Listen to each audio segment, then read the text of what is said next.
deal with soft drink manufacturer Pepsi. The $5 million partnership was the first sponsorship deal of its kind and would form the basis of celebrity endorsements of the future. The idea was to lock Michael into a decade-long partnership that would help Pepsi challenge Coca-Cola's dominance of the market.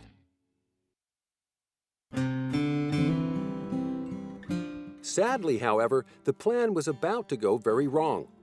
On the 27th of January, the stage was set for Michael and his brothers to perform Billie Jean as part of one of the Pepsi commercials.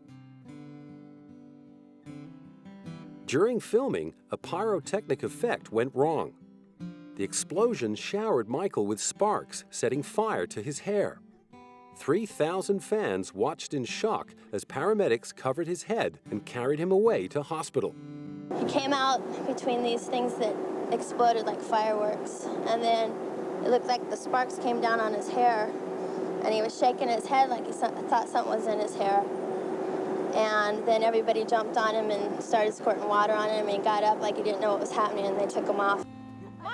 As Michael began the agonizing recovery process, which included surgery to hide his scalp burns and an introduction to prescribed painkillers, his faithful fans gathered outside the hospital to wish him well. But rather than wallowing in his own troubles, Michael characteristically threw himself into caring for those less fortunate than himself. As well as donating $5 million from the Jacksons' Victory Tour to charity, he co-wrote the single We Are the World with Lionel Richie to raise money for famine relief. Delving into their little black books of A-list artists, he and Lionel pulled in a who's who of the music scene. The single ended up featuring the singing talents of stars like Bruce Springsteen, Dionne Warwick, Tina Turner, Diana Ross, Stevie Wonder, Paul Simon, and Cyndi Lauper. Produced by Quincy Jones in 1985, it ended up selling more than 20 million copies and raising millions of dollars for the poor in the U.S. and Africa. Around the same time, Michael was engaged in a well-publicized battle to buy a catalog of songs by the Beatles that had come up for sale the previous year. Rumors abounded that Michael's aggressive bid had caused a rift with his old friend Paul McCartney, with whom he recorded the hits The Girl Is Mine and Say, Say, Say. Ironically, it had been Paul who had first put the idea of buying the music catalog in his head by telling him how much money was to be made in publishing royalties. And in actual fact, when the Northern Songs catalog came up for sale, although Paul had considered launching a late bid for the songs in league with John's widow, Yoko, he had pulled out of the race, leaving Michael to battle it out with other serious contenders in negotiations that lasted 10 months. He ended up winning the catalog at a cost of $47.5 million. As the 80s wore on, media attention began to focus on Michael's perceived eccentricities. What was really going on behind those aviator sunglasses?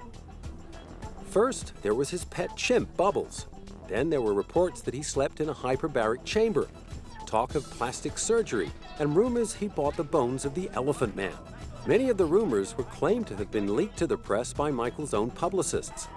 But despite his insistence that such stories were pure fabrications, the nickname Wacko Jacko stuck. Appearing in public hidden behind a face mask only fueled speculation about his increasingly idiosyncratic behavior, which was rumored to involve bleaching his skin. Michael hit back with claims that the marked change in his skin color was caused by the disease vitiligo, which needed to be covered up with makeup. Through all of the media's attacks, the fans just kept on coming. Swamped at public appearances and record signings, Michael Jackson had become a modern-day Pied Piper of Hamelin. And although he often felt stung by the stories in the press, he clearly reveled in the superstar status that set him apart from ordinary mortals. Michael Jackson refuses to give in to the rumor that he is not a normal human being. He seems to kind of want people to not believe he's like everybody else. And I don't think he should. Why should he? You know, apart from anything else, he's broken every sales record on earth. He has achieved things that nobody else has. So why should he just pretend to be, I don't know, Damon Albarn from Blur? Wherever the man in the mask went, he was met with a media frenzy. And like the ringmaster in a three-ring circus, he never forgot his role as entertainer and knew exactly how to work the crowd.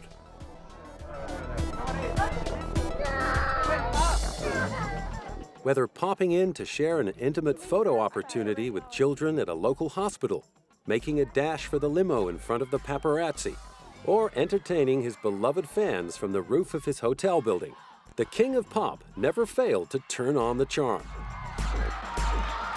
Through the years I worked with Michael, the greatest moment of my life was that moment after the show, or a couple days after we would do a photo shoot, when I would show him the bulk of the pictures, and he would look at them and he would say, "That's magic. That's magic." And this is Michael's life. It's all about magic. It's all about creating that magic. And there was plenty more magic to come. Back in the studio with Quincy Jones, Michael was preparing to release his 7th studio album, his first in 5 years. After recording 30 tracks for the new album, they cut the selection down to 11 songs, and Bad hit the shelves on August the 31st, 1987. As the name suggested, Michael was adopting a tougher street image and bringing plenty of grunt to songs like Dirty Diana, Smooth Criminal, and the album's title track. In all, Michael wrote 9 of the album's 11 songs, 5 of which struck the top of the US singles charts. To this day, Bad remains the only album ever to achieve this incredible feat. Now as popular in the UK as he was in the States, Bad went on to become the 9th biggest selling album in British history. One of the highlights on the album was the bonus track Leave Me Alone, which made fun of the tabloid view of his private life. The video, directed by Jim Blashfield, won the Grammy Award for Best Video and an MTV Music Award. Meanwhile, Michael was preparing to take on his very first world concert tour as a solo artist. Sponsored by Pepsi, the Bad Tour took him to 15 countries over 16 months, during which he played to a total of 4.5 million fans. The first entertainer to earn more than $100 million per year, Michael was becoming increasingly devoted in his responsibility as a philanthropist, donating much of his concert takings to charity and ensuring that at least 400 tickets to every U.S. concert were reserved for underprivileged children. During the tour, Michael bought the ranch in Santa Barbara, California, that would help him fulfill his dream of building his very own amusement park. Renamed Neverland after the fantasy island in the story of Peter Pan, it would become a lavish monument to his extravagantly childlike imagination. Complete with a zoo, 2 railroads, numerous rides, and several lakes, Michael opened Neverland up to children and their families as day visitors. The 2,676-acre property also boasted a huge floral clock. The story goes that Michael himself designed the decorative flower beds because he hated seeing dirt between them. Neverland would remain Michael's own personal fairground for the next 15 years, creating many happy memories for the friends and guests he entertained there until the police investigations of 2003. I can remember an amazing time at Neverland in the amusement park. And when Michael insisted that if I was going to shoot him on a particular ride, I had to ride the ride with him with my hands not on the bar, but up in the air like kids would. And I thought, okay, and I did. This will always be one of my fondest memories of Michael, just having fun. In 1991, Michael was clearly still having fun as he renewed his contract with Sony. Having been declared the Artist of the Decade by President George Bush, he was able to command a record-breaking sum of $65 million. The same year, he released his 7th studio album, Dangerous. With Teddy Riley and Bill Bottrell on board as co-producers, it went straight to #1 on the Billboard charts and became his fastest-selling album ever in the U.S. Its lead single, Black or White, spent 7 consecutive weeks on top of the singles charts, proving that Michael was still the king of pop.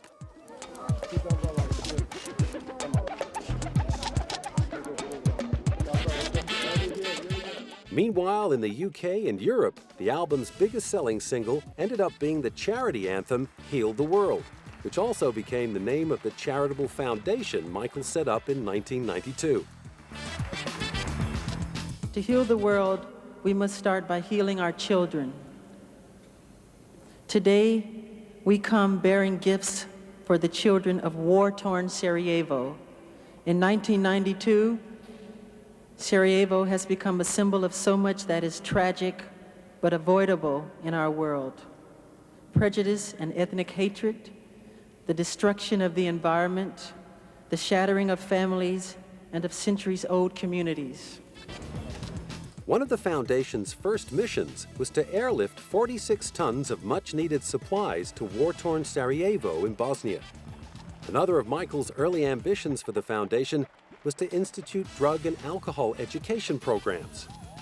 He was also one of the very first artists to draw attention to HIV/AIDS in the Third World by embarking on several high-profile visits to Africa, and ended up donating all the profits from the ticket sales of his Sell-Out Dangerous tour to his foundation. But back at home, trouble was brewing.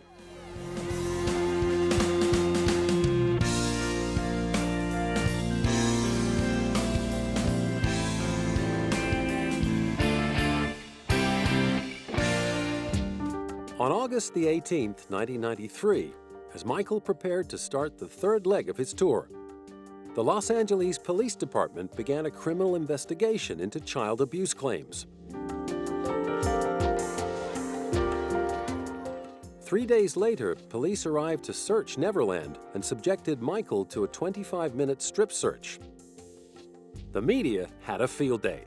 I will say that I am particularly upset by the handling of this mass matter by the incredible, terrible mass media. At every opportunity, the media has dissected and manipulated these allegations to reach their own conclusions. I ask all of you to wait and hear the truth before you label or condemn me. Don't treat me like a criminal, because I am innocent.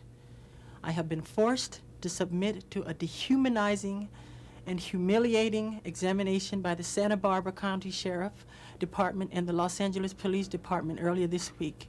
They were supposedly looking for any discoloration, spotting, blotches, or other evidence of a skin color disorder called vitiligo, which I have previously spoken about. The warrant also directed me to cooperate in any examination of my body by their physician to determine the condition of my skin, including whether I have vitiligo or any other skin disorder. The warrant further stated that I had no right to refuse the examination or photographs, and if I failed to cooperate with them, they would introduce that refusal at any trial as an indication of my guilt. It was the most humiliating ordeal of my life. Michael's family immediately rallied around him and called their own press conference to show their support. They were adamant that the allegations were nothing more than a cruel and obvious attempt to take advantage of Michael's fame and wealth. Their belief was backed up by a taped telephone conversation in which the child in question's father declared his intention to win big time and destroy Michael. Katherine Jackson, in particular, was unequivocal in her support of her son. I'd like to let the world know that I'm behind my son. I don't believe any of this stuff that's being written about him, because I raised him and I know him, and that's just a statement people are making. However, not everyone in the Jackson family got behind Michael.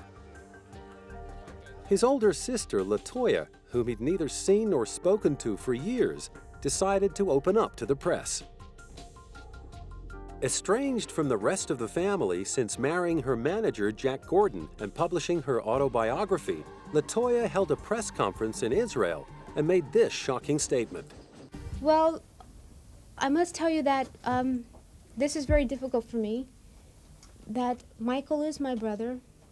I love him a great deal, but I cannot and I will not be a silent collaborator of his crimes against small, innocent children. And if I remain silent, then that means that I feel the guilt and the humiliation that these children are feeling, and I think it's very wrong. LaToya later retracted the statement, claiming her abusive husband had forced her to make the claims for financial gain, but the damage had been done. Putting on a brave face for fans, Michael performed in front of a crowd of 47,000 fans on his 35th birthday on the 29th of August.